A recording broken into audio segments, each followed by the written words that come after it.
பூனைகள். ஒரு ஊர்ல 3 பூனைகள் இருந்துச்சாம்.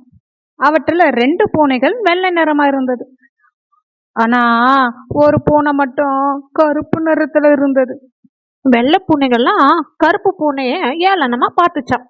உன்னோட யாரும் விளையாட வரமாட்டார்கள், உன்னை வளர்க்க யாரும் விரும்பவும் மாட்டாங்க.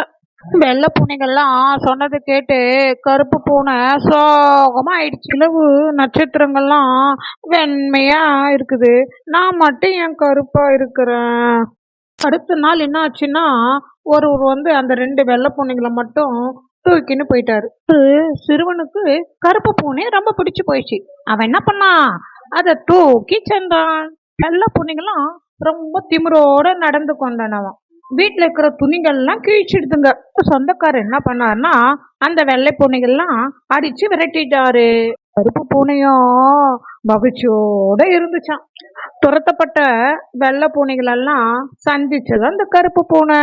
கருப்பு பூனை சொல்லிச்சான், நிறம் முக்கியம் இல்ல, நம் செயல்களை தான் நம்ம வாழ வைக்கும் அப்படின்னு சொல்லிச்சு கருப்பு பூனை. அதை கேட்ட வெள்ளை பூனைங்க, அதனால்தான் எங்களை வீட்டை விட்டு விரட்டி விட்டாங்க போல இருக்கு. கருப்பு பூனைகளை வளர்க்க சிறுவன் என்ன பண்ணா, மற்ற பூனைகளையும் அழைத்து அவங்க கூட கூட்டின்னு போனான். அவை ரொம்ப மகிழ்ச்சியோட இருந்தன. நன்றி.